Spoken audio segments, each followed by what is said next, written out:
Welcome sa munting YouTube channel natin guys. Please support my videos. Like, comment and subscribe lang po mga idolo. Maraming salamat po. Story Present, Myriad World Inventory Box. Kabanata 741. Lumabas ka na. Hindi mo na kailangan pang magtago. Si Huang Feng ay sumakay sa kabayo at sinabi sa kagubatan sa gilid ng kalsada. Nang marinig ni Ada ang mga salita ni Huang Feng, wala siyang nahanap, ngunit naging mapagbantay siya kaagad. Hahaha, bagay ka talaga. Nahanap mo talaga ako. Hindi nagtagal matapos magsalita si Huang Feng, dalawang tao ang lumabas sa kagubatan na kanyang tinitingnan. Ang matipunong lalaking nangunguna ay may dalang malaking sable sa kanyang balikat, habang ang isa naman ay may hawak ding mahabang espada sa kanyang kamay. Bahagyang sumeryoso ang mukha ni Huang Feng dahil pakiramdam niya ay mas makapangyarihan ang dalawang taong ito kaysa sa mga katulong ng pamilyang An na nakilala niya noon. Halos magkasing lakas sila ng taong nakilala niya noong una siyang dumating sa mundong ito. Galing ka sa pamilya An. Napakabilis mo, hindi ba? Sabi ni Huang Feng. Bush asterisk T isang pamilya. Hindi nila ito deserve. Dumura sa lupa ang leading man at may panghahamak na sinabi. Oh, hindi sa pamilyaan. Saka bakit mo kami sinusundan? Tanong ni Huang Feng na may pagdududa. Pakiramdam niya ay may sumusunod sa kanila kanina, at sa dulo ng maliit na agila sa langit, naisip niya na ang mga taong ito ay mula sa pamilyang An. Bakit naman? Siyempre, ito ay para sa pamamaraan ng paglilinang. Muling tumingin ang nangungunang lalaki sa karwahe at sinabi, at ang mga aliping duwende. Panipi. Ang dalawang taong ito ay nanunood din sa palengke ng alipin. Pagkaalis ni Huang Feng, sinundan nila siya hanggang saan. Dahil sa karwahe, hindi mapabilis ni Huang Feng, kaya hindi nagtagal ay naabutan nila siya. Ang taong ito ay orihinal na dumating para sa pamamaraan ng paglilinang. Gayunpaman, sa parehong oras, mabuti kung maaari rin niyang alisin ang mga aliping duwende. Dapat malaman ng isa na ito ay hindi isang maliit na halaga ng pera. Paraan ng paglilinang. Lalong naguluhan si Huang Feng. Kung gusto ng kabilang partido ang mga aliping duwende, maiintindihan ni Huang Feng. Ngunit kung gusto ng kabilang partido ang pamamaraan ng paglilinang, siya ay medyo nalilito. Don't talk nonsense with me. It's the cultivation method you used in the slave market. It must be of a high level, the leading man said. Biglang naintindihan ni Huang Feng. Ito pala ay nagustuhan nila ang kanyang profound rippling steps. Mayroong ilang mga tao dito na alam kung ano ang mabuti para sa kanila. Walang kinalaman sa iyo kung mababa ang level nito o hindi. Kung gusto mo, halika at kunin mo. Sabi ni Huang Feng. Sa pagmamasid sa maliit na agila sa kalangitan, maraming tao ang humahabol sa kanila. Hindi siya maaaring mag-aksaya ng maraming oras dito. Hey, medyo confident ka. Good. Let me teach you a lesson today. Tumawa ang matipunong lalaki, inilabas ang kanyang broadsword, at mabangis na tinadtad si Huang Feng. Pagkatapos, tulad ng isang palaso na umaalis sa busog, sumugod siya patungo kay Huang Feng. Sumugod din ang isa pa niyang follower. Gayunpaman, sa oras na ito, gumawa din ng kanilang hakbang sina Ada at Ali. Nagsanib puwersa ang dalawa at hinarang ang tagasunod. Bagaman hindi gaanong malakas ang magkapatid, nakipagtulungan sila ng maayos at hindi sila lubusang nalugi sa ilang sandali. Bahagyang tumalon pababa si Huang Feng mula sa kanyang kabayo, ang mahabang espada sa kanyang kamay ay nakalabas na. Sumugod din siya patungo sa kalaban, at kasabay nito, naiwasan niya ang unang pag-atake ng Dao Qi ng kalaban. Bang! Nagkabanggaan silang dalawa. Nagbanggaan ang isang talem at isang espada at may mga sparks na lumipad palabas. Sa mga tuntunin ng lakas, walang malinaw na nanalo o natalo. Si Huang Feng man o ang matipunong lalaki, medyo nagulat silang dalawa. Gayunpaman, malinaw na hindi ito ang oras upang magulat. Ang tunay na lakas ni Huang Feng ay hindi ang longsword, ngunit ang pamamaraan ng kamao. Kasabay ng pagharang ng longsword ay tumama na ang kaliwang kamay niya sa matipunong lalaki na may mahinang tunog ng kulog. Ang karanasan sa pakikipaglaban ni Huang Feng ay hindi maliit, ito man ay sa katotohanan o sa ibang espasyo-oras. Sa makatuwid, kahit na ang matipunong lalaking kaharap niya ay isang napakaraming veteranong mersenaryo, hindi naman siya dahado. Hindi inaasahan ng taong iyon na magbago ng ganoon kabila si Huang Feng. Gayunpaman, hindi rin mabagal ang kanyang reaksyon. Iniabot din niya ang kanyang kamao, gustong makipagpalitan ng suntok kay Huang Feng. Gayunpaman, hindi niya inaasahan na ang kamao ni Huang Feng ay biglang liliko at tatama sa panloob na bahagi ng kanyang palso. Bigla siyang napaatras ng ilang hakbang. Kasabay nito, may kung anong pamamanhid sa kanyang palso. Ang matipunong lalaki ay tumingin kay Huang Feng nang may pagtataka at sinabing, "Sino ka ba? Paano mayroon kang napakaraming advanced na diskarte? Maghintay ka hanggang sa matalo mo ako." Walang pakialam si Huang Feng kung gaano siya nagulat. Nailipat na niya ang kanyang chi gamit ang light steps. Parang medyo baluktot ang katawan niya habang sumusugod sa kalaban. Gustong umiwas ng taong iyon, ngunit nalaman niyang kahit paano siya umiwas, maaaring lumitaw ang katawan ni Huang Feng sa susunod na segundo. Gayunpaman, hindi siya vegetarian. Bagamat mahiwaga ang mga banayad na hakbang ni Huang Feng, makakahanap din siya ng mga pagkakataon para palihim na atakihin si Huang Feng. Gayunpaman, hanggang doon lang iyon.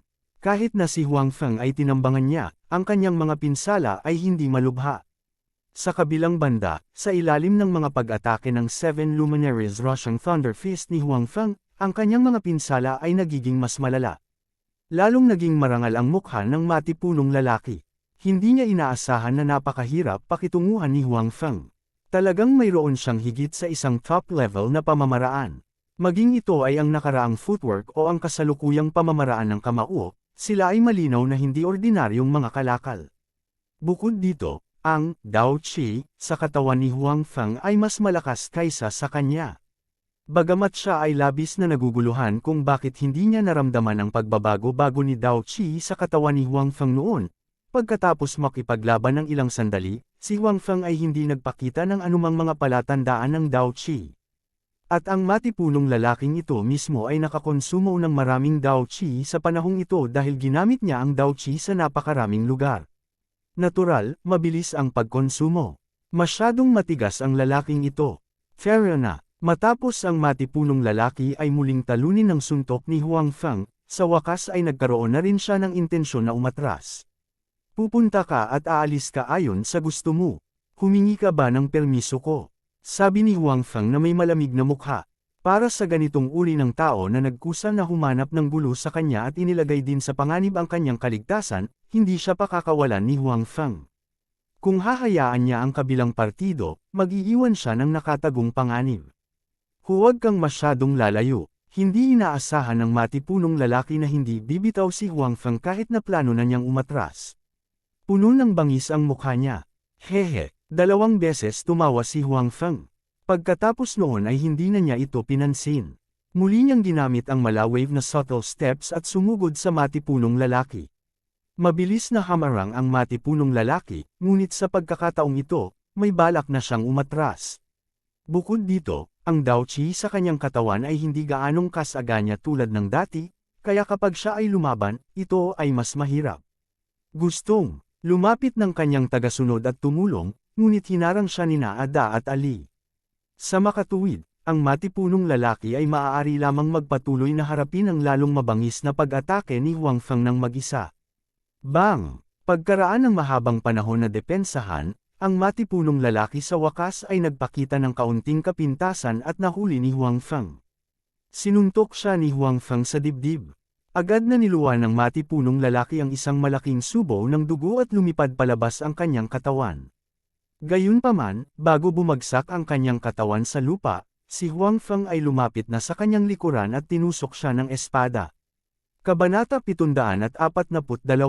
Ikaw, nakahiga ang matipunong lalaki sa kama, nakatingin kay Huang Feng.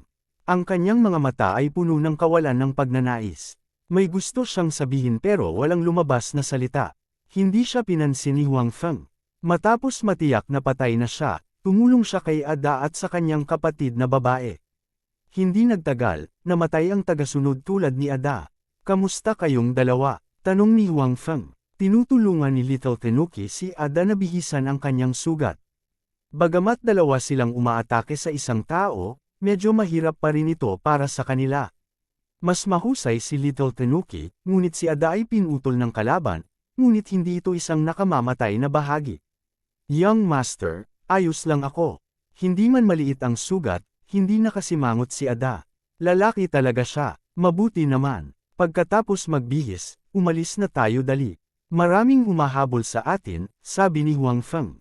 Okay. Matapos magbihis ng simpleng damit, si Huang Feng at ang iba pa ay muling nagtungo sa kalsada. Kung tungkol sa dalawang tao na sumalakay sa kanila, sila ay naging dalawang bangkay na nakahandusay sa lupa at walang nagmamalasakit sa kanila. Hindi nagtagal pagkatapos umalis si Huang Feng at ang iba pa, maraming tao ang dumating doon.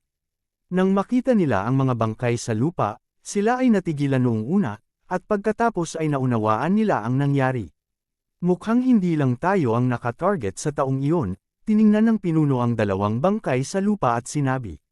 Sigurado yan, nung nasa slave market kami, marami akong nakitang kakilala sa paligid. Lahat ay may masarap na panlasa, kaya natural na alam nila kung ano ang makakabuti para sa kanila. Pero hindi ko inaasahan na ganoon pala kalakas ang taong iyon. Itong taong ito ay si Daniel.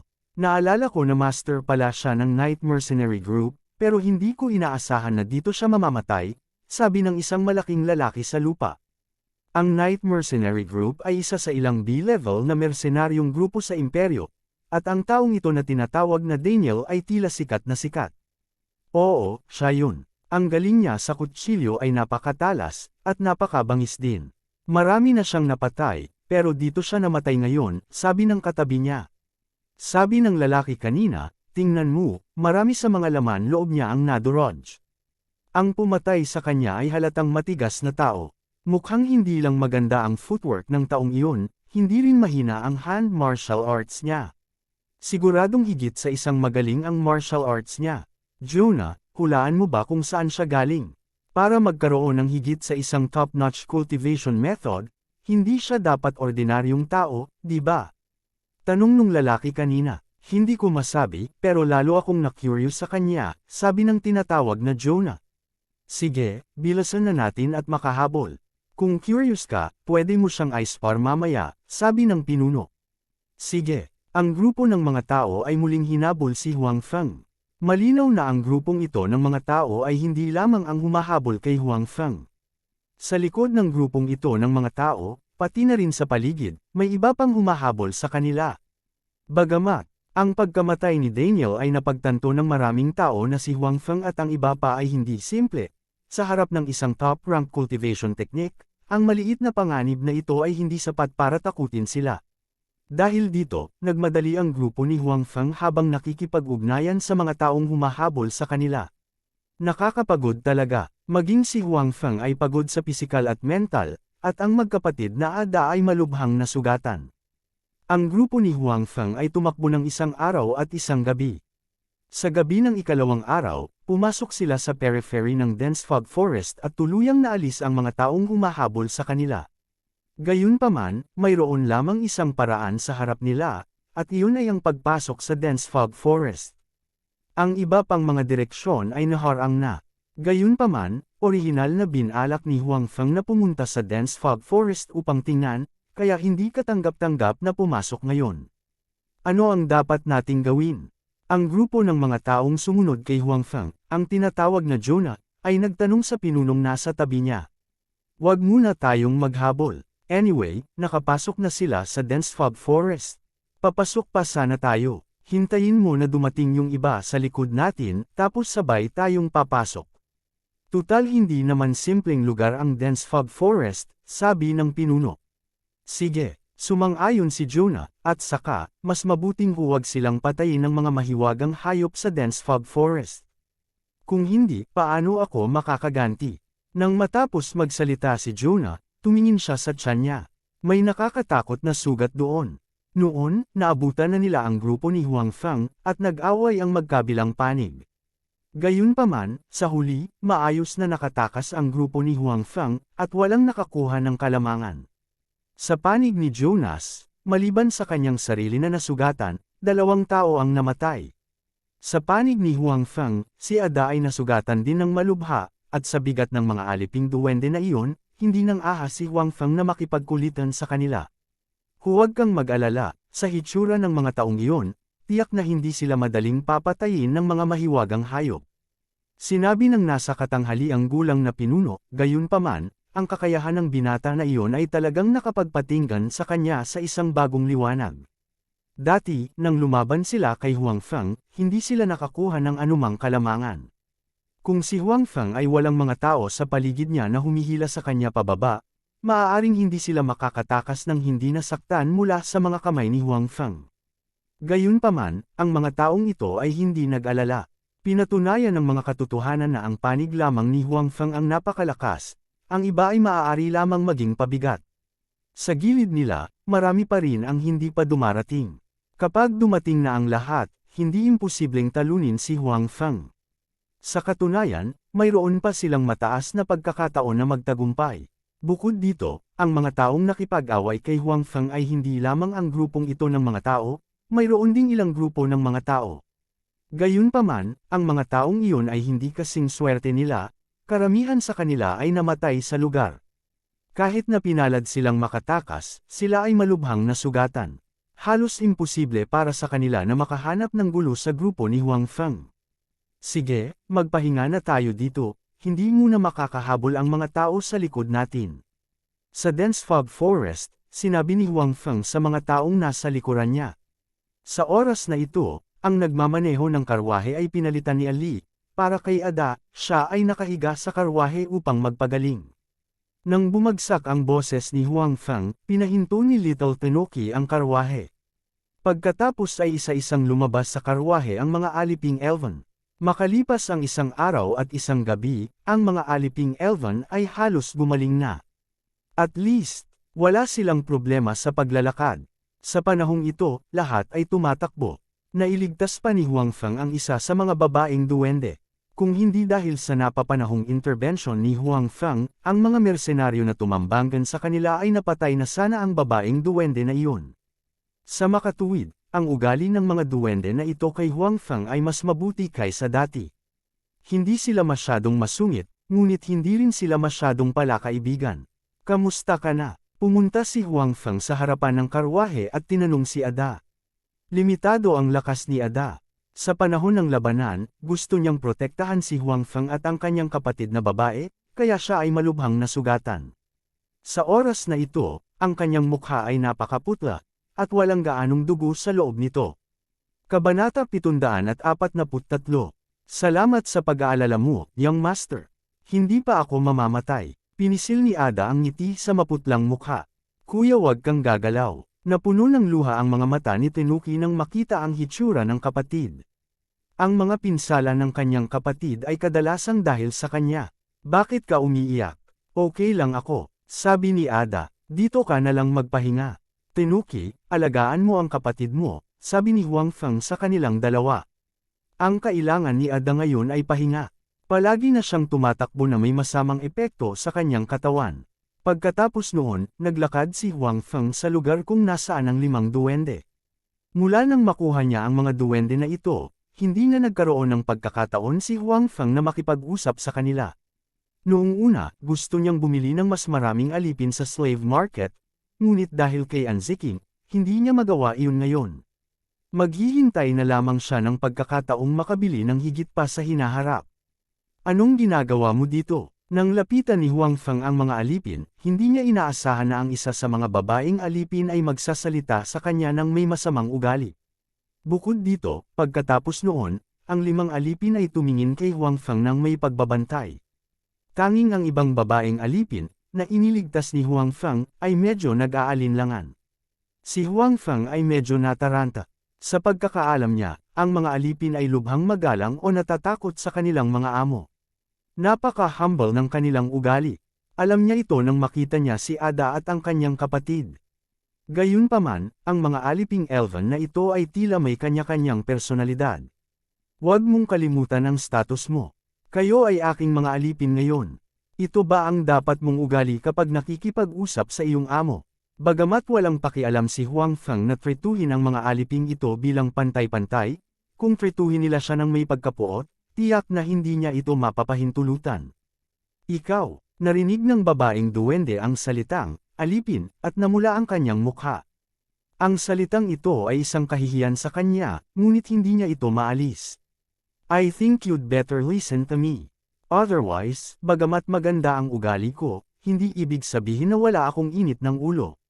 Kung hindi ka makikinig sa akin, wala akong pakialam na patayin ka at bumili ng mas masunurang alipin. Umupo si Huang Feng at sinabi sa mga aliping elven. May gustong sabihin ang babaeng alipin, ngunit pinigilan siya ng lalaking aliping nasa tabi niya. Nakatitig lang siya kay Huang Feng nang may galit at umupo nang walang sinasabi. Medyo may personalidad siya, naisip ni Huang Feng sa kanyang puso. Ang babaeng alipin sa kanyang harapan ay nagpaalala sa kanya kay Exi Mengzhou sa Earth. Parang may magkatulad na personalidad ang dalawa. Gayunpaman, para sa isang alipin na magkaroon ng ganoong personalidad sa oras na ito, hindi niya alam kung siya ay walang muwang o tanga. Pumunta kayong tatlo at manghuli ng mga mababangas na hayop. Sa tingin ko hindi ito dapat maging mahirap na gawain para sa inyo, sabi ni Huang Feng sa tatlong lalaking duwende. Ang mga duwende ay orihinal na nakatira sa kagubatan, kaya pamilyar sila sa kagubatan. Bagamat ito ang Forest of Fog at hindi kung saan sila nakatira, marami pa rin silang pagkakatulad. Bukod dito, hanggat sila ay nasa hustong gulang, magkakaroon sila ng ilang mga kakayahan. Sila ay maaaring maging mahusay sa archery o alam magic. Sa anumang kaso, hindi sila magiging walang silbi. Isa ito sa mga dahilan kung bakit mataas ang presyo ng mga aliping elven. Hindi namin sasalakayin ang mga hayop sa kagubatan, sinabi ng babaeng alipin na nakausap noon ni Huang Feng. Sa mga duwende, kaibigan nila ang mga hayop sa kagubatan. Hindi nila sila sasaktan kadalasan. Bukod dito, ang pagkain ng mga duwende ay ilang gulay at prutas. Diyan ka nakatira dati. Maaaring napakadosal ng mga hayop doon, pero ito ang Forest of Fog. Ang mga mahiwagang hayop dito ay agresibo. Iba sila sa mga hayop sa mundo mo. Sinabi ni Huang Feng, at saka, gusto kong ipaalala muli sa iyo. Ako na ngayon ang iyong Panginoon. Iniuutos ko sa iyo na gawin ang mga bagay, hindi humihingi ng iyong opinyon. Naiintindihan mo ba? Naiintindihan namin, Master. Sinabi ng isa sa mga lalaking duwende, ngunit wala kaming angkop na mga sandata. Ang mga taong ito ay mga alipin noon, kaya imposibleng magkaroon sila ng mga sandata sa kanilang mga kamay. Ang ilan sa mga duwende ay magaling sa archery, ang iba ay magaling sa magic, ngunit wala ni isa sa kanila ang magaling sa malapitang labanan. Sa makatuwid, kung walang sandata, ang kanilang lakas ay mababawasan ng malaki. Anong mga armas ang karaniwan mong dala? Tanong ni Huang Feng. Pamana tayong tatlo, mage silang dalawa, sabi ng lalaking duwende. Madali lang yan. Pagkatapos magsalita ni Huang Feng, tatlong magkakaibang busog at palaso ang lumitaw sa kanyang mga kamay. Ang mga busog at palaso na ito ay nakuha mula sa ibang mga espasyo. Ang mga ito ay hindi partikular na magagandang bagay, ngunit ang tanging magandang bagay tungkol sa kanila ay ang maaari nilang sundan siya sa oras at espasyo. Kunin mo sila, sabi ni Huang Feng habang iniaabot ang tatlong busog at palaso sa tatlong lalaking duwende. Ang lalaking duwende na nagsalita noon ay tumingin sa singsing sa kamay ni Huang Feng at hindi nagsalita. Sa halip, kinuha niya ang busog at palaso mula kay Huang Feng. Pagkatapos, pinangunahan niya ang dalawa pang lalaking duwende para manghuli.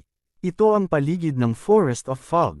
May mga mahiwagang hayop, ngunit ang mga mahiwagang hayop na iyon ay hindi mataas ang antas at hindi mapanganib. Sa makatuwid, hindi nag-alala si Huang Feng tungkol sa kanilang kaligtasan.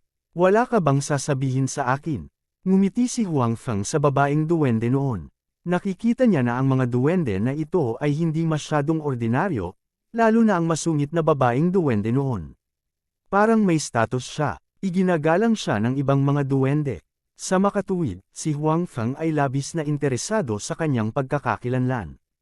Walang sasabihin, ang babaeng duwende na iyon ay hindi nagbigay ng anumang mukha kay Huang Feng. Ano, nakalimutan mo na naman ba ang identity mo? Sabi ni Huang Feng. Hindi ko nakalimutan. Mga alipin mo kami, hindi mo na kailangang ipaalala pa. Ang babaeng duwende na iyon ay talagang inikat ang kanyang mga mata kay Huang Feng. Sige, then you should at least tell me your names. Otherwise, I'll call you A and she A, san. Sabi ni Huang Feng. Hindi, parang nakakakilabot. Napakunot ang noo ng babaeng duwende na iyon at sinabing, "My name is Mia." Panipi, Mia, inulit ni Huang Feng, "Sige, Mia, gusto kong ipaalala sa iyo na ako ang iyong Panginoon ngayon. Kailangan mong maging masunurin sa hinaharap. Gayunpaman, hindi kita pagmalupitan, kaya huwag mong isipin na tumakas. Alam mo na hindi ka na makakatakas sa lahat." Matapos marinig ang mga salita ni Huang Feng, ang mukha ni Mia ay puno ng galit at pagkabigo. Alam niyang tama si Huang Feng. Hanggat sila ay naging mga alipin, magiging napakahirap para sa kanila na mabawi ang kanilang kalayaan. Siyempre, hindi ito ganap na imposible. Maaari ka naming bigyan ng malaking halaga para matulungan kaming mabawi ang aming kalayaan. Paano na? Tumingin si Mia kay Huang Feng at sinabing may pag-asa. Kung nais ng isang alipin na mabawi ang kanilang kalayaan, kailangan nilang makuha ang pag-aproba ng Panginoon ng alipin. Siyempre, ito ay isa lamang sa mga kondisyon. Kabanata 744. Hindi imposible para sa isang alipin na mabawi ang kanilang kalayaan, ngunit ang presyo ay medyo mataas. Sa pangkalahatan, ang may-ari ng alipin ay kailangang pumunta sa gobyerno at magbayad ng malaking halaga ng pera bago mabawi ng alipin sa ilalim ng kanyang pangalan ang kanilang kalayaan. Kung hindi, kahit na ang may-ari ng alipin ay namatay, ang alipin ay magiging isang alipin, at ang alipin ay kailangan lamang na magpalit ng mga may-ari. Paano magiging handa ang may-ari ng alipin na gumastos ng malaking halaga para tabyusan ang kanyang mga alipin? Iyon ay malinaw na hindi posible, at ang mga alipin sa pangkalahatan ay walang pera, kaya mas imposible para sa kanila na tabyusan ang kanilang kalayaan. Sa makatuwid, napakakaunting mga alipin ang maaaring mabawi ang kanilang kalayaan.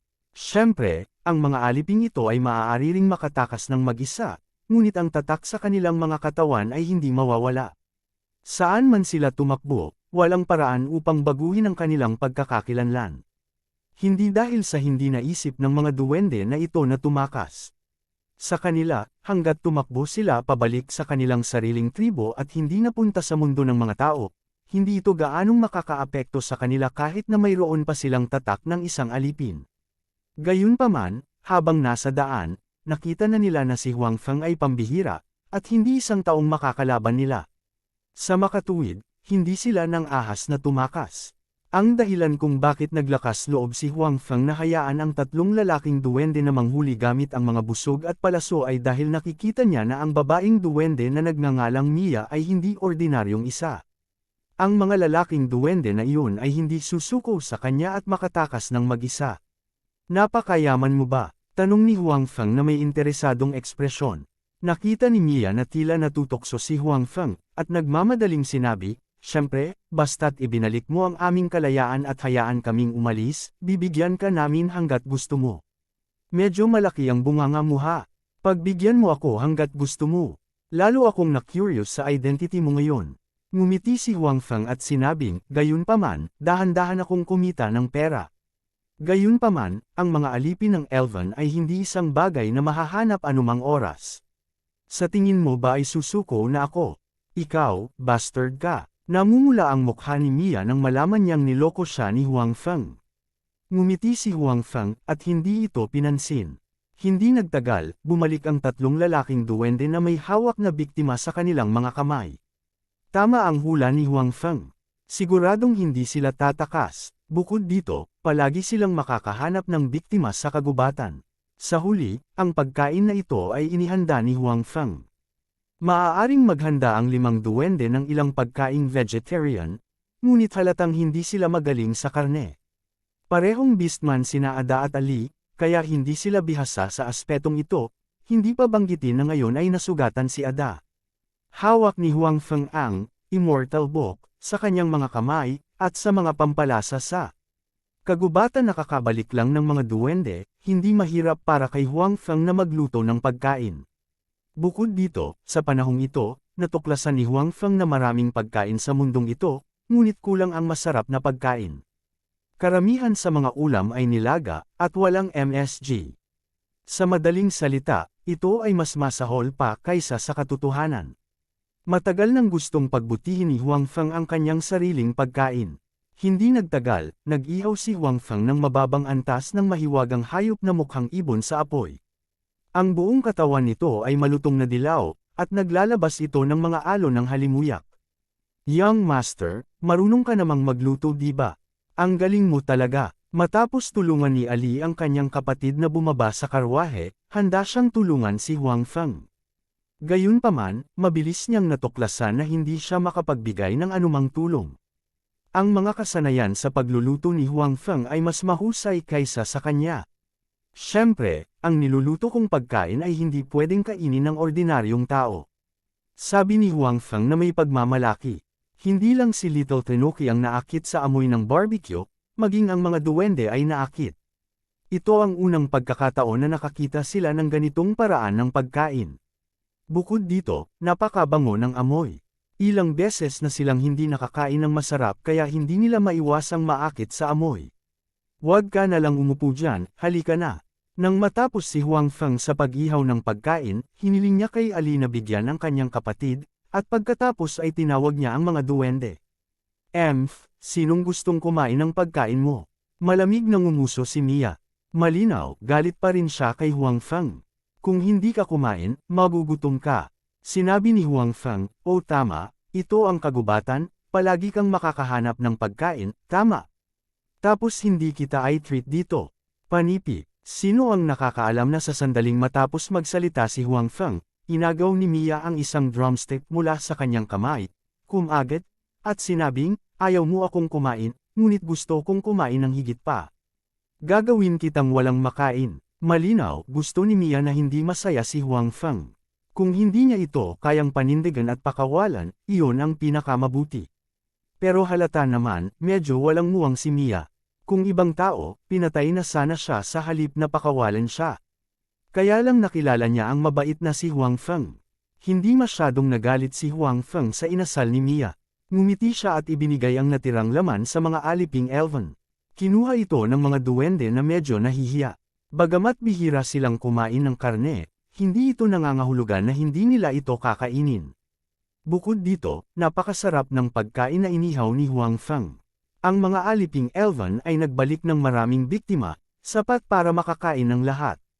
Sa wakas ay nakita ni Huang Feng ang gana ng mga beastmen. Si Ada lang mag-isa ang kumain ng 3 magic rabbit at isang safflower chicken. Hindi naman maliit ang kanilang gana, hindi nakapagtataka na napakalakas ng katawan ng mga beastmen. Tinulungan din ni Huang Feng ang mga duwende na gumawa ng ilang pagkaing vegetarian.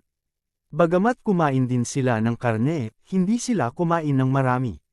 Maging si Mia, na gustong kalabanin si Huang Feng, ay kumain lamang ng ilang subo. Sa bagay, nakasanayan na nilang kumain ng mga vegetarian dish.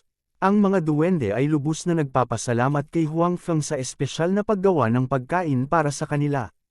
Naramdaman din nila na si Huang Feng ay maaaring kasing husay ng sinabi ni Tanuki, isang mabuting tao. Ang pamamaraan ni Huang Feng na hindi ganap na tretuhin ang kanyang sarili bilang isang alipin ay naging dahilan upang magkaroon ng magandang impresyon sa kanya ang mga alipin sa unang pagkakataon.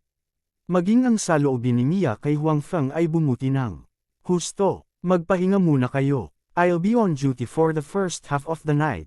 Kayong tatlo ang duty sa second half," sabi ni Huang Feng sa karamihan. Ang 3 tao na pumalit sa kanya para sa night duty ay natural na ang 3 lalaking katulong ng Elf Clan.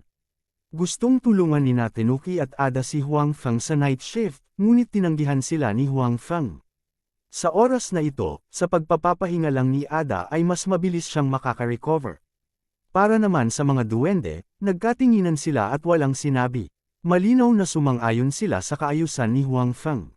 Matapos makapagpahinga ang lahat, sumaan daw si Huang Feng sa isang puno at nagsimulang mag-isip kung ano ang dapat niyang gawin sa space-time na ito. Ayaw niyang sayangin ang paglalakbay na ito.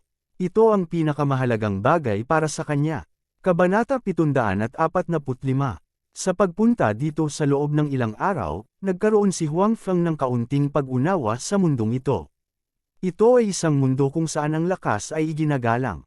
Kung malakas ka, igagalang ka saan ka man magpunta. Kung mahina ka, walang titingin sa iyo kahit gaano kalaki ang pera mo.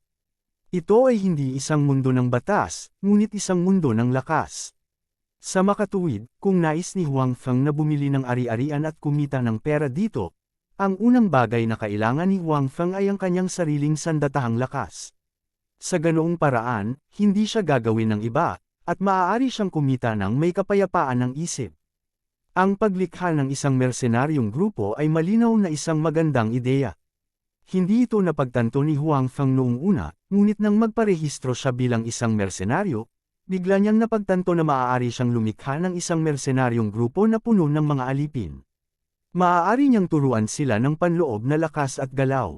Kung ganoon, ang mersenaryong grupong ito ay hindi lamang magkakaroon ng lakas, kundi pati na rin ng mataas na antas ng katapatan na siyang kailangan ni Huang Feng. Gayunpaman, bago niya maipatupad ang planong ito, kailangan niyang huminto dahil sa salungatan kay An Zeking.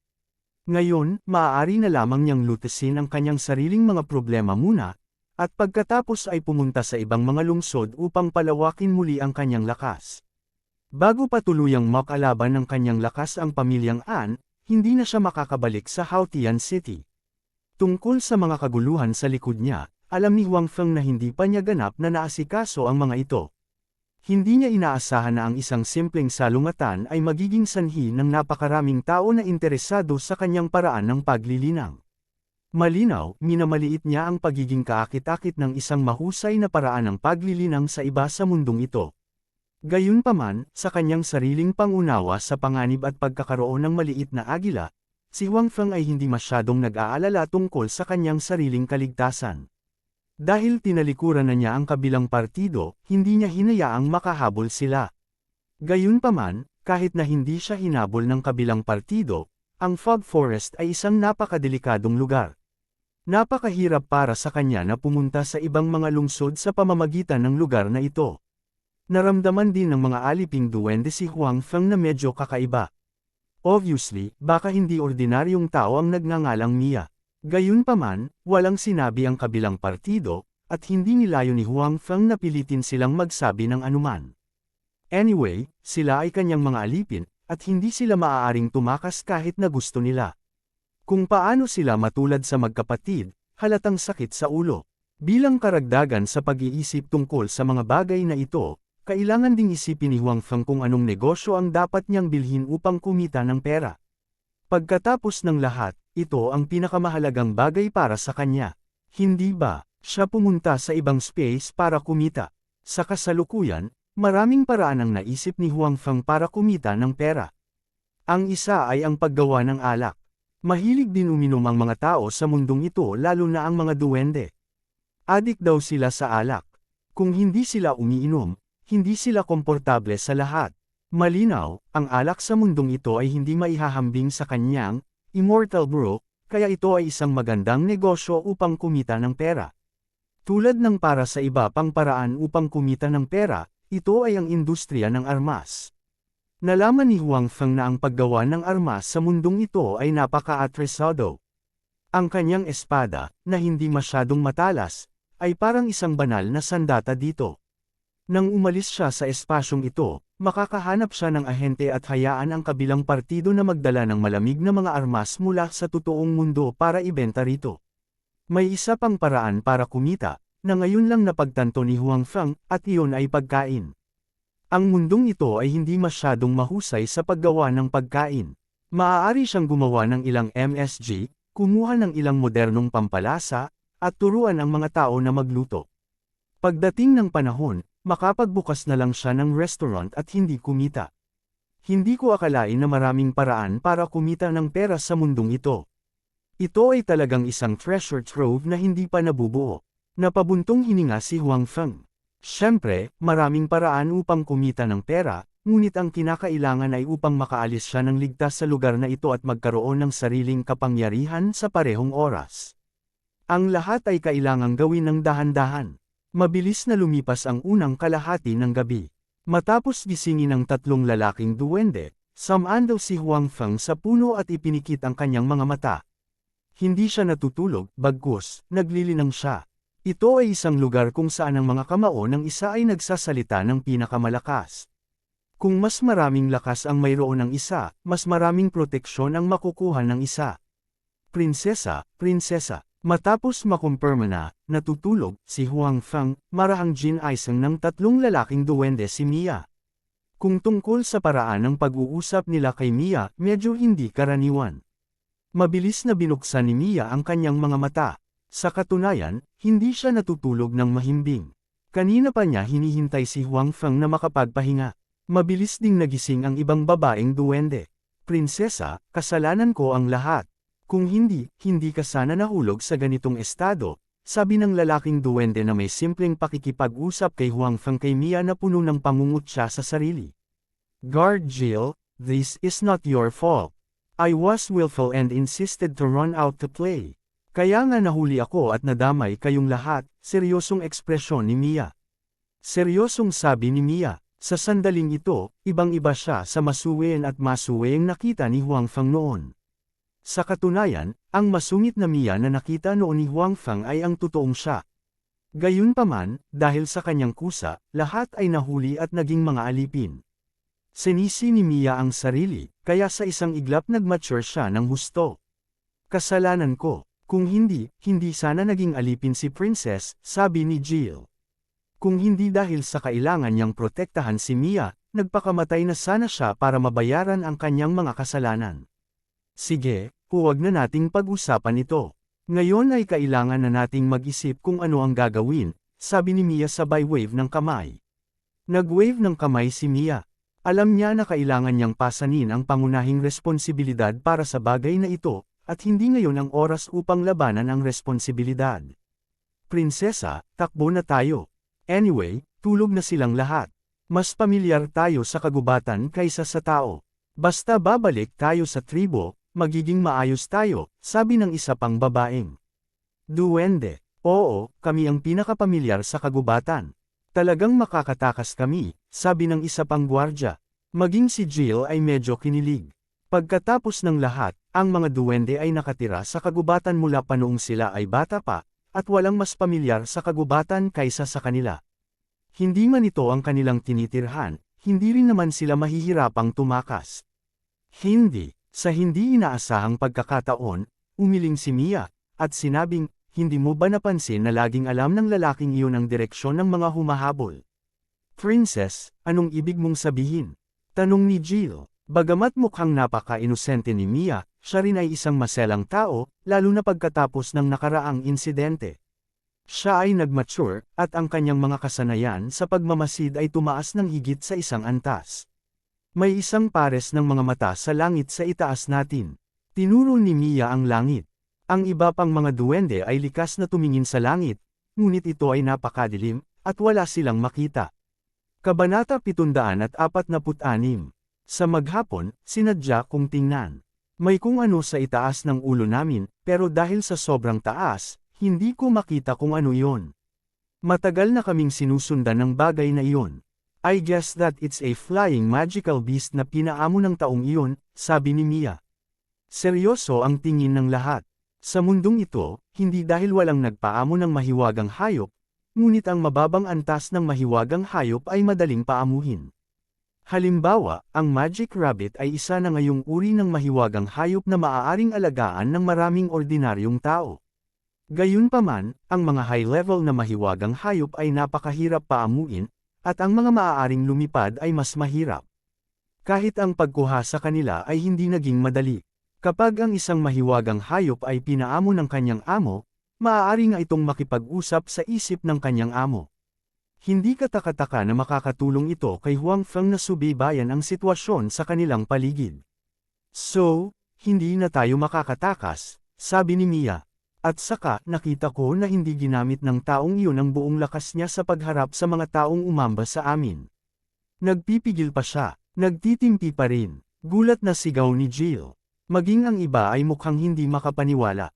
Kailangang malaman ng isa na habang nasa daan, bagamat hindi sila kumikilos, nakakita sila ng maraming pananambang. Ang lakas na ipinakita ni Huang Feng ay napakalakas na. Kahit na may nagsabi na siya ay nasa antas ng isang swordmaster, maniniwala sila. Hindi nila inaasahan na nagpipigil pa rin si Huang Feng.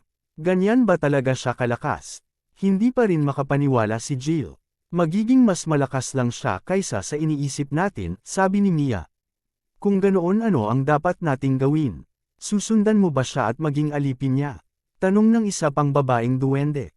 Siyempre hindi, sabi ni Mia. Bagamat alam niyang napakalakas ni Huang Feng at may Little Eagle, ayaw niyang maging alipin habang buhay. Ngunit, maaari nating subukang hikayatin siya na palayain tayo. Papayag ba siya? Hindi ko alam, sabi ni Mia. But, this is our best method. Moreover, there's a possibility of success. I feel na iba talaga siya sa ibang slave masters. Siguro kaya niya talaga in the end. Ang mga salita ni Mia ay nakakuha ng pagsang-ayon ng iba. Pagkatapos ng lahat, ang ibang mga Panginoon ng alipin ay hindi isa sa panganib ang kanilang buhay upang iligtas ang kanilang mga alipin, at hindi rin sila personal na nagluluto para sa kanilang mga alipin. Hindi talaga ako makatulog ng maayos. Habang pinag-uusapan ng mga duwende na ito kung paano sila pakakawalan ni Huang Feng, biglang tumunog ang boses ni Huang Feng na nagbigay sa kanila ng takot. Sa oras na ito, tumayo na si Huang Feng. Lumapit siya sa kanila at sinabing, at least kilala nyo ang sarili nyo. Alam nyo naman na hindi kayo makakatakas, kaya sumunod kayo sa akin. Baka kapag maganda na ang mood ko, palayain na kita. Narinig mo ba ang sinabi namin? Tumingin si Mia kay Huang Feng at sinabi, kakakumpirmo lang nila na si Huang Feng ay natutulog, at napakalayo nila kay Huang Feng. Hindi nila inaasahan na maririnig sila ni Huang Feng. Oo, Elven Princess ko. Ngumiti si Huang Feng at sinabing, orihinal, ayokong istorbohin ka, pero may tao dito. Sa tingin ko pwede ka munang tumigil sa pagsasalita. Si Huang Feng ay gumawa ng 2 hakbang, pagkatapos ay lumingon sa kanila at sinabing, at saka, ang iyong pagbabantay ay masyadong mababa. May papalapit sa atin, ngunit hindi mo napansin. Pagkatapos sabihin iyon, kumislap ang figure ni Huang Feng at nawala sa harapan nila. Maya-maya, sa hindi kalayuan, maririnig na ang ingay ng labanan. Jin-aising din ng tunog na ito sina Ada at Ada. Nagkatinginan ang mga duwende, nagnganga ang mga ngipin ni Mia at sinabi kay Jill at sa iba pa, tumulong ka rin. Okay, halatang nakinig sila sa sinabi ng prinsesa. Kaya, kinuha ni Jill at ng iba pa ang mga pana na ibinigay sa kanila ni Huang Feng at pumunta sa lugar ng laban. Pinag-isipan na ito ni Mia. Hindi sila makatakas. Nang umalis si Huang Feng, natitiyak niya na talagang nagpipigil si Huang Feng. Kaya, masunurin lamang silang manatili sa tabi ni Huang Feng at hikayatin siyang palayain sila. Para makumbinsi siya, halatang kailangan muna nilang tulungan siya. Sa oras na ito, nagsimula ng makipaglaban si Huang Feng sa mga humahabol sa likod niya. Sa ilalim ng kalangitan sa gabi at sa kagubatan, na-maximize ang kakayahang lumipad ng kanyang shadow cloak. Bago pa man makapag-react ang mga kaaway, lumipad na si Huang Feng sa kanilang tabi at umalis pagkatapos ng isang strike. Hindi man lang sila nagkaroon ng pagkakataong makaganti. Sa pagdagdag ni Jill at ng iba pa, tuluyang bumagsak ang mga taong iyon. Kung sasabihin kung aling lahi ang pinakamakapangyarihan sa kagubatan, ito ay ang mga duwende. Walang maglalakas loob na sabihin na sila ang una. Sa kagubatan, hindi lang sila magaling magtago, magaling din silang umatake, nahuhuli sa kalaban. Ang mga dumating para tambangan si Huang Feng ay napatay lahat sa huli bago pa nila mahawakan ang manggas ni Huang Feng at ng iba pa. Nilinis lang ni Huang Feng ang larangan ng digmaan at bumalik sa kung saan sila dati. Hindi ko ini-expect na ganoon pala ang kakayahan ng mga guards mo. Umupo si Huang Feng sa tabi ni Mia at sinabi. Kanina lang, napansin din ni Huang Feng na kahit madilim, ang 3 elf guard ay napakahusay sa archery. Halos lahat ng putok nila ay tumama sa target. Kahit na puno ng tubig at kahoy ang paligid, parang hindi ito nakakaapekto sa kanila.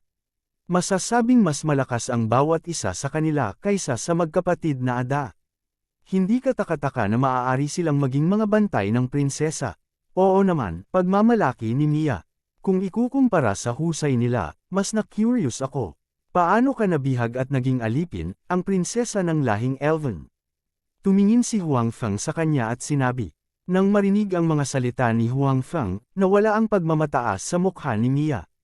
Medyo nanlumo siya. Anyway, alam na ni Huang Feng ang kanyang pagkakakilanlan, kaya hindi na niya ito itinago. Bukod dito, gusto niyang makipagkasundo kay Huang Feng ngayon para palayain siya nito at ang iba pa. Lumaki ako sa kailaliman ng kagubatan at ilang taon na akong hindi nakakakita sa labas ng mundo, kaya sobrang na-curious ako. Nang hindi pinapansin ni Lola, palihim akong tumakbo palabas kasama ang ilang gwardya at isang kasambahay. Pero hindi ko inaasahan na tambangan kami ng mga maldita na negosyanteng Elven na iyon, nahuli na rin sila Jill at ang iba pa, kasalanan ko. Nang makitang iiyak na si Mia, dahil sa pagsisisi sa sarili, nagmamadaling sinabi ni Huang Feng, huwag kang umiyak. Walang kwenta ang pag-arte ng kaawa-awas sa harap ko. Kung iniinis mo ako, hindi ka makakaalis ng tuluyan.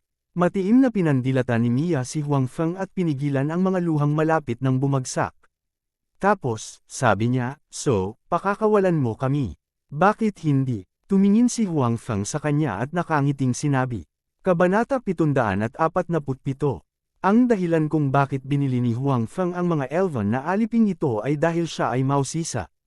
Kasabay nito, kailangan niya ang kanilang mga kasanayan upang madagdagan ang kanyang sariling lakas. May mga kasanayan nga pala itong mga aliping Elven na ito. Hindi bababasa, sila ay mas malakas kaysa sa Ada at Ada. Gayunpaman, hindi naman kailangang magkaroon ng mga alipin si Huang Feng. Anyway, mayroon siyang internal strength mental cultivation method at ang 7 Luminaries Thunder Fist. Hanggat nabigyan siya ng sapat na oras, maaari niyang linangin ang ilang mga tao na hindi mas mahina kaysa sa mga aliping ito. Bukod dito, hindi niya kailangang mag-alala tungkol sa kanilang katapatan. At itong si Mia ay talagang isang prinsesa ng lahing Elven. Hindi ito magandang balita para kay Huang Feng. Pagkatapos ng lahat, kung mas marangal ang kanyang pagkakakilanlan, mas maraming tao ang darating upang iligtas sila sa hinaharap. Ito ay mahirap para kay Huang Feng. Hindi man siya natatakot, pagkatapos niyang umalis, ang mersenaryong grupong naiwan niya ay kailangang harapin ng mag-isa ang paghihiganti ng buong lahi ng Elven. Ito ay malinaw na hindi isang magandang bagay. Sa makatuwid, tiyak na pakakawalan ni Huang Feng si Mia. Bukod dito, gamit ang pagkakakilanlan ni Mia, maaari rin siyang makakuha ng maraming benepisyo. Sa ganitong paraan, kumikita pa rin ang deal na ito para kay Huang Feng. Talaga, payag ka ba talagang palayain kami? Hindi alam ni Mia kung ano ang iniisip ni Huang Feng. Matapos marinig na pakakawalan na niya sila ay agad itong napasigaw sa gulat. Oo naman, pero hindi ngayon.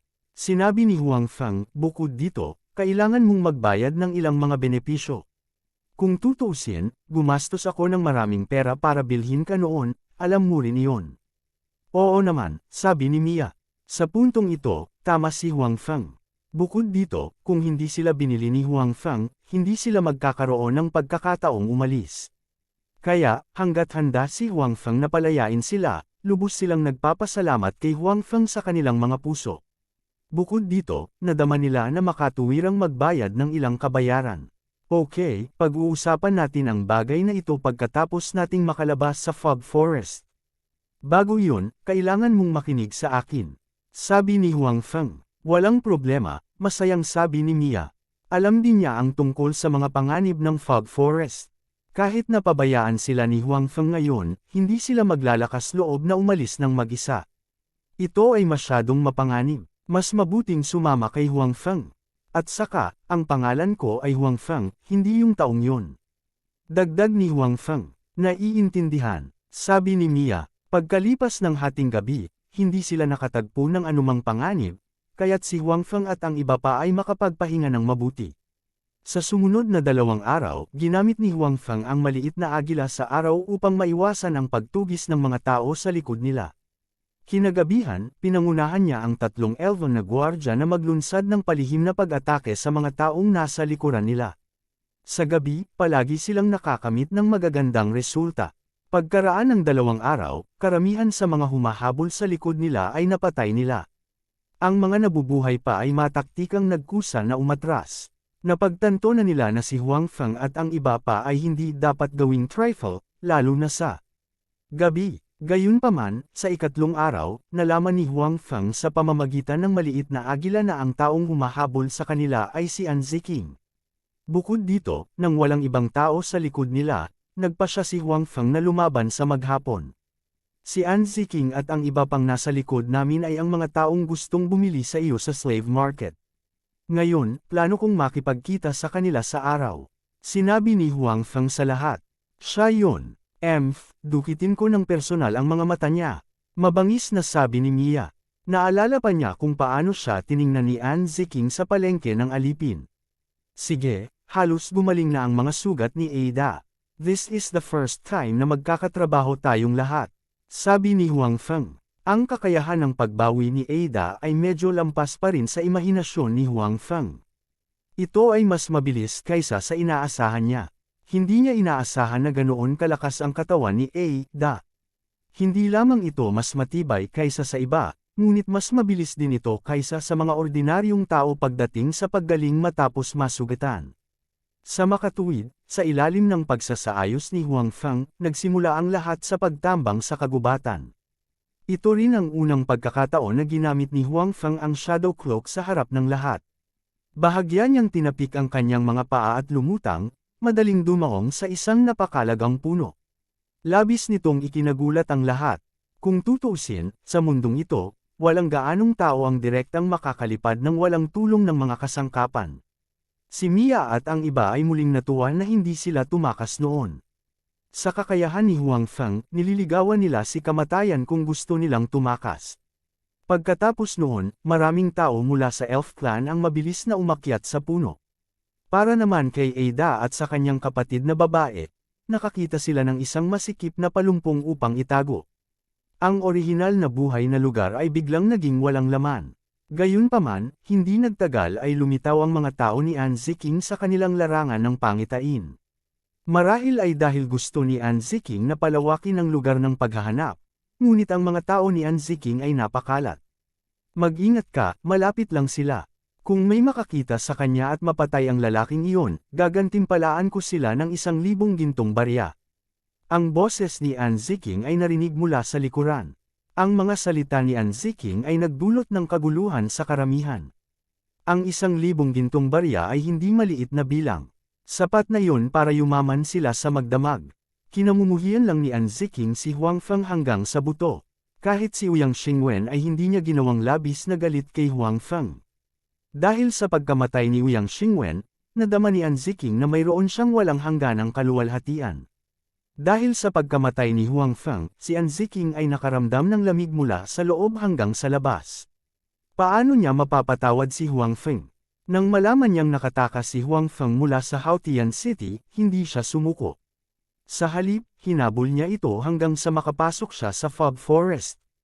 Kung noon pa lang, hindi sana siya pumunta sa ganoong delikadong lugar. Pero ngayon, nabulag siya ng puot. Gusto lang niyang patayin si Huang Feng sa lalong madaling panahon, kaya sinundan niya sila. Sa pamamagitan ng mga naunang palatandaan ng paghabol kay Huang Feng, sa wakas ay naabutan niya si Huang Feng at natukoy na nasa malapit si Huang Feng. Ngayon, ang kailangan niyang gawin ay alamin kung saan nagtatago si Huang Feng at patayin siya. Gayunpaman, hindi nagtagal pagkatapos niyang magsalita, may sumigaw sa kanyang harapan. May palaso sa leeg ang alipin ng isang pamilya. Tulad ng gustong tingnan ng iba, 2 pang tao ang napatay sa pamamagitan ng mga palaso. Natakot si An Ziking at mabilis na hinayla ang ilang tao sa harapan niya. Gayunpaman, hindi ito ang wakas. Sa isang bush sa di kalayuan, biglang lumitaw ang 2 figure at pinatay ang isang katulong ng isang pamilya. Pagkatapos noon, muling naglaho sa bush ang 2 figure. Hindi kumilos si Huang Feng dahil sa tingin niya ay hindi ito kailangan. Ang bilang ng mga tao mula sa isang pamilya ay mas marami kaysa sa nakaraang grupo. Gayunpaman, ang lakas ni Tian Tian ay mas mahina kaysa sa nakaraang grupo. Para sa kanyang mga alipin, ito ay isang bihirang pagkakataon upang magsanay. Kabanata 748. Go! All of you go! Konti lang sila, huwag kang matakot. Patayin mo sila at gagantimpalaan ko siya ng 2,000 gintong barya. Sigaw ni An Ziking mula sa likuran. Gayunpaman, habang tinatawagan niya ang iba na pumunta, siya mismo ay umaatres. Sa oras na ito, muli siyang nakipag-away kay Huang Feng. Na-realize na niya na medyo mainitan ang ulo niya kanina. Maghintay na lang siya sa bahay para sa balita. Hindi na kailangang ilagay ang sarili sa panganib. Sa makatuwid, gustong umalis ni An Ziking sa mapanganib na lugar na ito. Napakalaki ng gantimpala ni An Ziking, napakaraming tao ang natukso. Nagmamadali silang pumunta sa lugar kung saan inakala nilang maaaring nagtatago ang kabilang partido. Gusto nilang patayin si Huang Feng at ang iba pa para makuha ang gantimpala. Ang hindi nakita ng mga taong ito ay isang figure ang lumipad sa hangin at lumipad sa likuran nila. Ang malago na mga sanga ay gumaganap ng isang mahusay na proteksyon na epekto. Paano ba napakalakas ng lalaking iyon? Ang pag-atras sa isang lugar na sa tingin niya ay ganap na ligtas, si An Ziking ay nagmura. Ako ba ang tinutukoy mo? Isang Ziking ay pamilyar sa isang boses na nakakatakot sa kanya. Agad siyang lumingon at nakita si Huang Feng na lumulutang sa hangin. Ikaw. Itinuro ni An Ziking si Huang Feng sa hangin at hindi makapagsalita ng kahit ano sandali. Hindi niya inaasahan na dumating na si Huang Feng sa likuran niya. Tsaka nakalutang pa siya sa ere. Kailangang malaman ng isa na kahit na lumipad ang isang Grand Magus o Great Swordsman, napakahirap pa rin para sa kanila na mag-hover sa hangin. Hindi inakala ni An Ziking na magagawa ito ni Huang Feng. Ito ay lampas sa kanyang inaasahan. Kinabahan din ang ilang bodyguard na sumunod kay An Ziking. Ngumiti si Huang Feng. Ang kanyang katawan ay biglang lumipad pababa mula sa himpapawid at pumagitna sa pagitan ng mga taong iyon. Nang mag-react si An Ziking, ang mga bodyguard sa tabi niya ay patay na lahat. Hindi man lang nila naiintindihan ang nangyayari hanggang sa mamatay sila. Ikaw, muling nauuto si An Ziking. Gayunpaman, sa pagkakataong ito, bukod sa pagtataka, mas natakot siya. Ang husay ni Huang Feng ay ganap na lampas sa kanyang imahinasyon. Ikaw ano, don't tell me ni hindi mo makumplito ang isang pangungusap. Sabi ni Huang Feng kay An Ziking habang siya ay lumutang muli sa ere. May pera ako, bibigyan kita ng pera, bitawan mo ako. Sa ilalim ng tingin ni Huang Feng, biglang nang ineg si An Ziking. Hindi na niya tinanong si Huang Feng. Sa halip, direktang humingi siya ng awa kay Huang Feng. Ayon sa dating gawin ni Huang Feng, halatang mahal na mahal ni Huang Feng ang pera. Ganon na ba ako, Kate ko? Hinawakan ni Huang Feng ang kanyang ilong at sinabi kay An Ziking, ibigay mo sa akin ang pera. Bagamat labis na nalungkot si Huang Feng na inakala ng iba na siya ay sakam sa pera, hindi siya tutol sa pera. Masaya ring inilabas ni An Ziking ang kanyang pera. Talagang mayroon siyang 3,000 gintong barya. Mayaman talaga itong si An Ziking. Sa katunayan, hindi alam ni Huang Feng na si An Ziking ay karaniwang walang gaanong pera at hindi magdadala ng napakaraming pera. Gayunpaman, sa pagkakataong ito, nagdala siya ng mga tao upang tugisin si Huang Feng. Dapat may mga gastos sa daan. Bukod dito, iniisip pa rin ni An Ziking ang tungkol sa pagkuha ng higit pang mga mersenaryo sa kanyang paglalakbay. Kung ganoon, mas magiging kumpiyansa siya sa pagpatay kay Huang Feng. Ngunit ngayon, ang perang ito ay malinaw na makikinabang kay Huang Feng. Sobrang dami ko lang. Kung bibitawan mo ako, mas maibibigay ko sa iyo pagbalik ko. Natakot si An Ziking na isipin ni Huang Feng na napakaliit ng pera, kaya mabilis niyang sinabi sa kanya. Anak talaga siya ng mayamang pamilya. Napabuntong hininga si Huang Feng. Ang pera na ninakaw niya mula kay An Ziking lamang ay 8,000 gintong barya. Kung ito ay na-convert sa totoong pera, ito ay magiging 8 milyong yuan. Ilang araw lang ang nakalipas. Oo naman, mabilis talaga kumita ng pera ang pagnanakaw. Nang makitang medyo nakaka-relax ang ugali ni Huang Feng, masaya si An Ziking at naramdaman niyang may pag-asa siya. Pero bago pa man siya makangiti ay nakaramdam siya ng kirot sa kanyang puso. Tapos, nakita niyang may mahabang espada sa dibdib niya. Unfortunately, I hate people like you the most.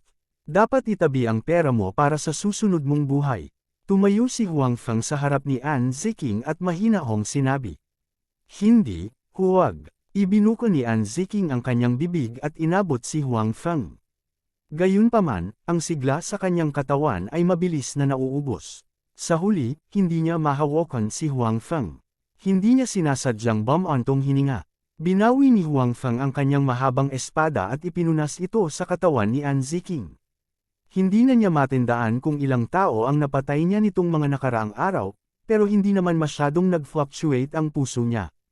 Kung magpapatuloy ito, hindi ako magkakaroon ng schizophrenia, di ba? Napaisip si Huang Feng. Sa ibang mga espasyo, kaya niyang pumatay ng mga tao nang hindi kumukurap. Gayunpaman, sa totoong mundo, kailangan niyang kontrolin ang kanyang emosyon. Hindi siya basta-basta makakasakit ng tao. Kung magpapatuloy ito, talagang iniisip niya kung may mali ba sa utak niya. Nang bumalik si Huang Feng sa lugar kung saan siya nagmula, ang labanan ay matatapos na. Wala sa mga alipin sa kanyang panig ang namatay. Tanging si Ada at ang kanyang kapatid na babae, na nasa malapitang labanan, ang nagdusa ng ilang pinsala. Gayunpaman, karamihan sa mga taong dinala ni An Ziking ay maaaring patay o nasugatan. Halos tumakas na ang iba pang mga tao. Maglinis ka, Terra na, sabi ni Huang Feng sa mga tao sa pinangyarihan. Nasaan na yung nakakainis na lalaki? Halatang iniisip pa rin ni Mia si An Ziking. Patay, walang pakialam na sabi ni Huang Feng. Patay, masyadong madali para sa kanya iyon. Galit na sabi ni Mia. Ang mga duwende ay palaging isang lahi na mapagmahal sa kapayapaan. Gayunpaman, sa paglipas ng mga taon, kinukuha ng mga tao ang mga duwende bilang mga alipin. Dahil dito, tumindi ang hidwaan ng dalawang panig. Ang mga duwende ay hindi na magiging malambot ang puso sa mga tao. Ada, ano ang naramdaman mo ngayon lang?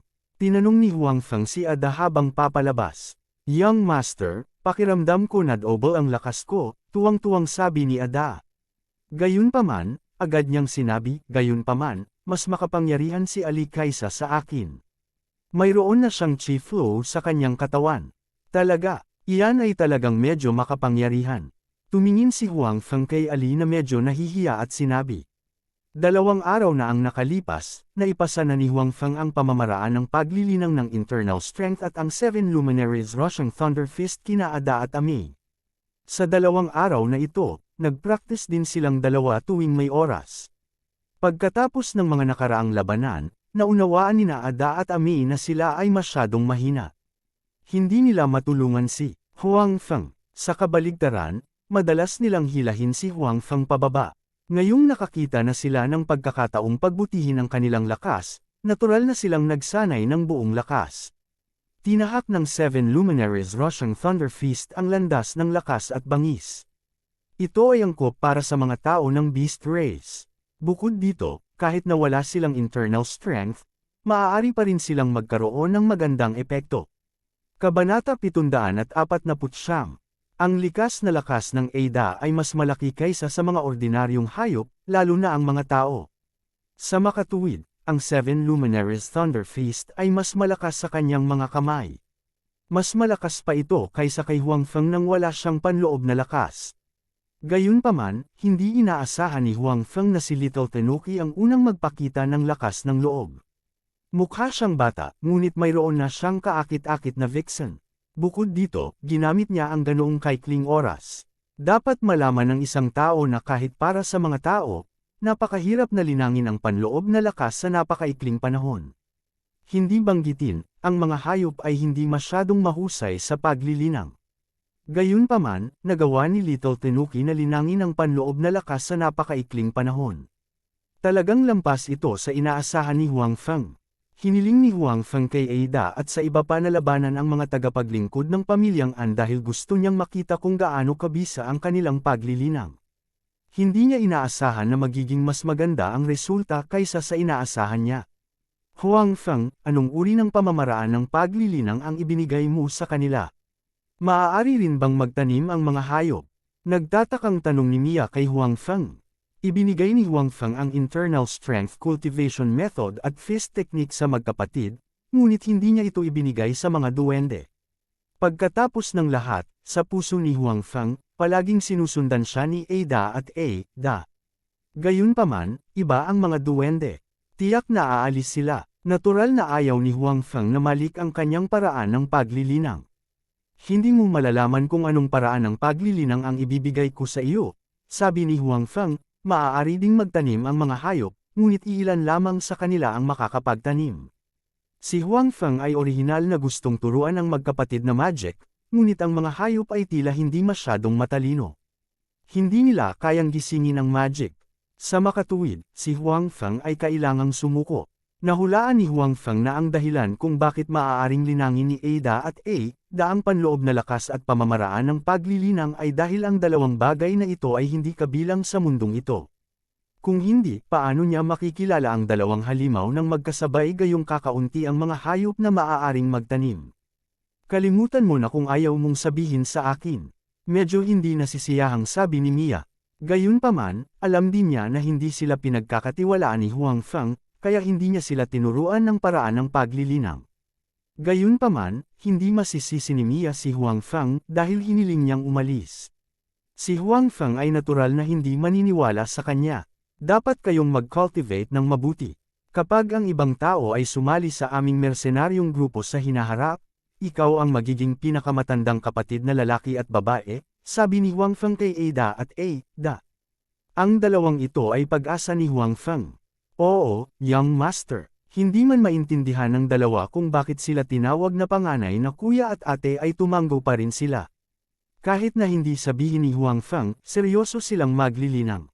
Ilang araw nang naglalakad ang grupo ni Huang Feng sa Fog Forest, ngunit hindi pa rin sila nakakarating sa gitna ng kagubatan. Ang mga mahiwagang hayop na kanilang nakasalubong ay lalong nagiging mapanganib. Palaki na rin ng palaki ang laki ng mga mahiwagang hayop. May mga lumilipad pa nga mga mahiwagang hayop. Kung hindi dahil sa mabangis na katangian ng lawin, hindi ito makakalipad sa langit. Inilabas din ni Huang Feng si Whitey. Ngayong hindi na sila hinahabol ng mga humahabol, halos wala nang natira sa lugar na ito. Nagkaroon lamang ng iba't ibang demonic beasts. Sa wakas ay makakatakbo na si Whitey nang walang anumang pag-aalala. Noong una, hindi gaanong pinapansin ni Mia at ng iba pa ang batang ito. Gayunpaman, nang magpadala si Little White ng isang level 4 na mahiwagang hayop na lumilipad na may flying kick, wala nang ahas na maliitin ang maliit na taong ito. Hanggang ngayon, hindi pa rin nagpapasya si Huang Feng kung dapat niyang ibigay ang Purple Saint Fruit o itago ito para sa kanyang sarili. Noong tinanggap niya ang misyon, hindi na niya kailangang ibigay ito. Kung tutuusin, hindi naman ito kumukuha ng malaking espasyo sa misyon. Gayunpaman, alam din ni Huang Feng na napakahirap makuha ang Saint Purple Fruit. Kitang-kita ng batang Falcon na sa likod nila, maraming tao ang pumasok sa mamba na kagubatan. Ang mga taong ito ay malinaw na nandito para sa Saint Purple Fruit. Kung tungkol sa kung ano ang nasa gitna ng mamba na kagubatan, kahit ang batang Falcon ay hindi alam. Ito ay dahil hindi ito makakalipad doon. Kapag lumipad ito sa isang tiyak na distansya, hindi lamang ito aatake ng mga lumilipad na magic beast, ngunit mararamdaman din ito ang isang malakas na presyon na mas lalo itong nakaramdam ng pressure. Sa makatuwid, pagkaraan ng ilang araw na paglalakad, ibinalik ni Huang Feng si Lil Eagle. Simula ngayon, sarili na lang nila ang maaasahan nila. Mag-ingat ka. Sa huli, hindi nagtagal pagkatapos na maalala ni Huang Feng ang lawin, nakaramdam sila ng panganib. Isang mahaba at makapal na bagay na parang baging ang hamampas sa kanila. Bagamat binalaan na sila ni Huang Feng, huli pa rin siya. Ang maliit na tinuki ay pinalipad ng bagay na iyon, at si Mia ay natangay din ng bagay na iyon. Matapos tanggayan ng bagay na iyon si Mia, patuloy itong lumiliit. Sa oras na ito, napagtanto ng lahat na ito ay talagang isang makapal na sawa. Ang sawa na iyon ay talagang kasing kapal ng isang balde ng tubig, at ang kalahati ng katawan nito ay nakatago sa mga sanga. Matapos walisin si Mia ay tila nasiyahan na ito sa kanyang biktima at mabilis na umalis. Bagamat napakakapal ng sawa na ito, napakabilis nito. Hinabol na ito ng mga aliping elven, ngunit hindi na nila ito naabutan. You guys stay here and don't leave. Hahabulin ko yan. Si Huang Feng ay nawala na sa paningin ng lahat nang matapos siyang magsalita. Pakiusap, kailangan mong iligtas ang prinsesa. Narinig ang boses ni Jill. Napatingin si Huang Feng sa direksyon kung saan iniwan ang sawa. Na-activate na niya ang Shadow Cloak at wave-like subtle steps sa maximum bago dahan-daw ang lumapit sa python. Whoosh! Nang malapit ng lapitan ni Huang Feng ang sawa na iyon, bigla itong huminto, at pagkatapos ay mabilis na itinaas ang buntot nito patungo kay Huang Feng. Umiwas si Huang Feng sa oras, at tumama ang buntot na iyon sa isang makapal na puno ng kahoy. Ang puno ng kahoy na kasing kapal ng 2 taong magkayakap dito ay naputol sa kalahati ng ganoon lang. Si Huang Feng ay walang oras para magsaya. Sinamantala niya ang pagkakataong ito para makalapit sa sawa na iyon. Kanina lang gustong gamitin ng sawa ang buntot nito para tamaan si Huang Feng, kaya nahulog mula sa langit si Mia na nakabalot sa katawan nito. Nagmamadaling lumipad si Huang Feng at niyakap si Mia. Pagkatapos, bago siya makapagsaya, naramdaman niya na ang kanyang katawan ay pinalo ng isang mabigat na martilyo, at ang kanyang buong katawan ay agad na pinalipad. Ang pag-atake at bilis ng python na iyon ay malinaw. Nalampas sa inaasahan ni Huang Feng. Bukod dito, pagkatapos na lumipad ang katawan ni Huang Feng, muling sumara ang sawa na iyon at ibinuka ang dagwang bibig nito, gustong lumunin sina Huang Feng at Mia sa isang lagok. Hindi napigilan ni Mia na mapasigaw. Sa sandaling ito, naamoy na nilang dalawa ang dagwang baho sa bibig ng sawa. Para silang lalamunan ng sawa na iyon sa susunod na segundo. Kabanata 750. Bagamat nabigla si Huang Feng, hindi siya nagpanik. Nang makitang lalamunan na sila ng sawa at si Mia, mabilis niyang itinaas ang mahabang espada at idiniin ito sa pagitan ng noo ng sawa upang hindi ito makaimik. Pagkatapos noon, binitawan ni Huang Feng ang longsword at inipon ang lahat ng enerhiya sa kanyang katawan sa kanyang kanang kamao. Kaagad, ang mga kaluskos ay nagmula sa kanyang kanang kamao, at ang mga asul na malakidlat na ilaw ay patuloy na kumikislap. Pumunta ka sa impyerno. Mabangis na ibinato ni Huang Feng ang kanyang kanang kamao sa sawa. Dahil sa napakalaking lakas at bilis, tila naramdaman ni Huang Feng na ang espasyo sa kanyang harapan ay napunit. Ito ang unang pagkakataon na ginamit ni Huang Feng ang kanyang buong lakas. Dati, kahit na humaharap sa pagtugis ng napakaraming tao, nagpipigil siya. Ngayon, habang nakaharap sa makapangyarihang sawa na ito, hindi na nagpigil si Huang Feng. Bang! Ang kanang kamao ni Huang Feng ay dirdiretsyong nabasag sa kaliwang mata ng sawa, na agad na naging sanhi ng paglubog ng kasing laki ng lantern na eyeball nito. Hindi huminto ang momentum ni Huang Feng, at ang kanyang buong kanang braso ay direktang tumusok sa ulo ng sawa, na nagdala ng isang dakot ng asol na dugo. Para bang ang dambuhalang sawa ay nakaramdam ng sakit at nagpakawala ng matinding sakit. Pagkatapos, ang malaking katawan nito ay tila nawala ng suporta at bumagsak sa lupa, na nabali ang maraming sanga sa ibaba. Bang! Bumagsak ang katawan ng sawa sa lupa, at ang malaking katawan nito ay tila niyanig ang buong lupa. Niyakap ni Huang Feng ang katawan ni Mia at dahan daw ang bumaba, huminto sa harap ng sawa. Hindi pa tuluyang patay ang sawa, nanginginig pa ang katawan nito. Ang tanging mata nito ay tumingin ng masama kay Huang Feng, na para bang gusto nitong maghiganti kay Huang Feng. Gayunpaman, hindi na ito makagalaw. Patay na. Nang makitang sa wakas ay tumigil na sa pagpupumiglas ang higanting sawa, maingat na nagtanong si Mia na para bang gigisingan niya ang higanting sawa kapag nagsalita ito ng medyo malakas. Oo, sabi ni Huang Feng habang pinapaikot niya ang magic martial arts para ayusin ang kanyang katawan. Ito ang pinakamalubhang pinsalang natamo niya simula nang dumating sa mundong ito. Bagamat hinampas lang siya ng sawa, pakiramdam niya ay malapit nang mag-shift ang kanyang mga laman loob. Kung ito ay isang ordinaryong tao, ito ay malamang na kinuha ang kanyang buhay. Phew! Nang marinig ni Mia na sinabi ito ni Huang Feng, nakahinga siya ng maluwag. Pagkatapos, nalaman niyang nasa kamay pa rin siya ni Huang Feng. Mabilis siyang kumawala sa mga bisig ni Huang Feng na may pulang mukha at ibinaba ang kanyang ulo, hindi nang ahas na tumingin kay Huang Feng na may nahihiyang ekspresyon. Walang pakialam si Huang Feng. Hindi ito ang unang pagkakataon na niyakap niya ang isang babae.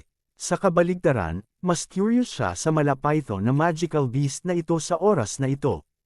Kilala mo ba ang mahiwagang hayop na ito? Nag-squat si Huang Feng sa tabi ng mahiwagang hayop at tinanong si Mia. Nang marinig ni Mia ang mga salita ni Huang Feng, nagulat siya sa una. Kung tutuusin, sarili lang niya ang iniisip niya. Gayunpaman, huminahon siya at lumapit kay Huang Feng at sinabing, nabalitaan ko mula kay Lola na tila ito ay isang nakamamatay na cliff snake.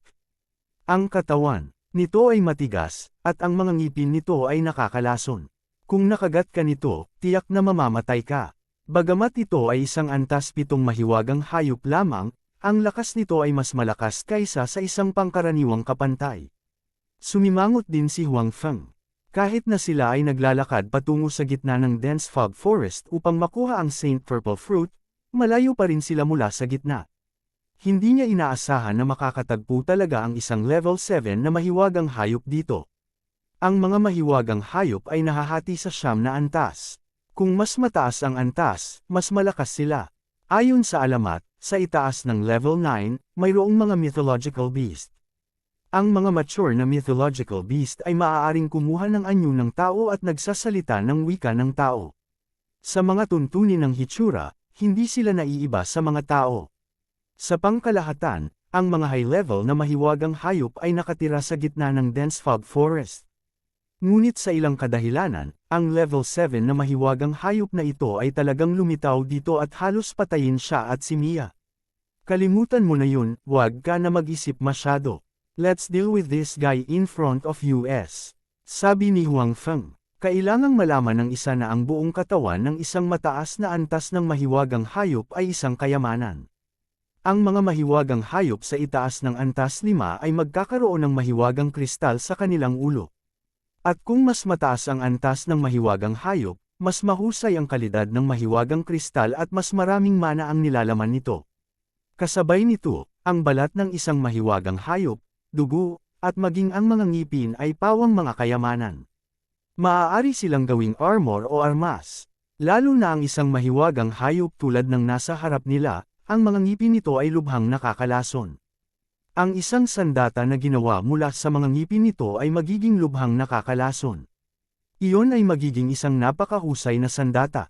Gayunpaman, hindi naglakas loob si Huang Feng na purihin ang antas ng panday sa mundong ito. Nahulaan niya na ang mga materyales na ito ay hindi magagamit sa kanilang buong potensyal. Pagkatapos noon, dinala ni Huang Feng ang mga tao sa likuran niya. Nagtulungan ang lahat para harapin itong deadly poisonous cliff snake. Ang lalaking ito ay kasing kapal ng balde ng tubig at halos 20 metro ang haba. Kung kailangang harapin ito ni Huang Feng ng mag-isa, aabutin ito ng maraming oras. Habang ang lahat ay abala sa pagbabalat ng mahiwagang hayop na ito, nagsimulang magtrabaho si Huang Feng sa hapunan. Matagal nang naglalaway si Huang Feng, ngunit hindi siya nagkaroon ng pagkakataon. Ngayon, sa wakas ay matutupad na niya ang kanyang hiling. Noong una, ang iba ay hindi ng ahas na kainin ang karne ng ahas na ito. Gayunpaman, nang ilabas ni Huang Feng ang snake meat soup at ang masarap na amoy ay kumalat kung saan-saan, lahat ay hindi mapigilan ang kanilang gana sa pagkain. Sunod-sunod silang kumain kasama si Huang Feng. Siyempre, si Ada pa rin ang pinakamaraming kumain. Hindi rin inaasahan ni Huang Feng na ang karne ng lalaking ito, na ang katawan ay kasing tigas ng bato, ay magiging napakabango at masarap. Ang mas bihira pa ay ang karne ng deadly venomous cliff snake na ito ay maaaring magpapataas ng enerhiya sa katawan ng isang tao. Bagamat hindi ito marami, ito ay medyo marami pa rin. Dahil dito, muling tumaas ang gana sa pagkain ng lahat. Nang matapos kumain ng lahat ay gabi na. Pagkatapos ayusin ang mga taong naka-duty sa gabi, nagpahinga si Huang Feng at ang iba pa. Dahil nakipag-usap na siya kay Mia at sa iba pa, hindi na nag-alinlangan si Huang Feng sa kanila at naging maluwag ang loob niya sa pag-aayos. Gayunpaman, ngayong gabi, si Huang Feng at ang iba pa ay hindi pa rin nakakapagpahinga ng maayos. Ito ay dahil sa kalagitnaan ng gabi, nakarinig siya ng mga ingay sa kanyang paligid. Pagkatapos nun, bumangon siya para tingnan. Dahil dito, nakita niya ang maraming tao na naglalakad ng magkakagrupo. Gayunpaman, ang mga taong iyon ay hindi lumalakad patungo sa kanila. Ayon sa rutang nilalakaran nila, halatang madadaanan nila si Huang Feng at ang iba pa. Ito ay dapat na mga tao na pupunta sa kailaliman ng fog forest. Napaisip si Huang Feng. Sa katunayan, sa oras na ito, sina Huang Feng at ang iba pa ay sadyang bumagal. Gusto nilang hintayin na dumating ang malaking grupo sa likod nila. Pagkatapos, sumama sila sa karamihan at sabay-sabay na umalis. Sa ganitong paraan, ito ay magiging mas ligtas. At ngayon, mukhang dumating na nga ang mga tao sa likod nila. Kinailangan nilang sumunod sa kanila. Oo naman, sa umaga ng ikalawang araw, parami ng parami ang mga tao na lumitaw sa paligid ni Huang Feng at ng iba pa. Naglalakad ang mga taong ito sa grupo ng 2 at 3, patungo sa kailaliman ng dense fog forest. Nakahanap ng pagkakataon si Huang Feng at ang iba pa na sumunod.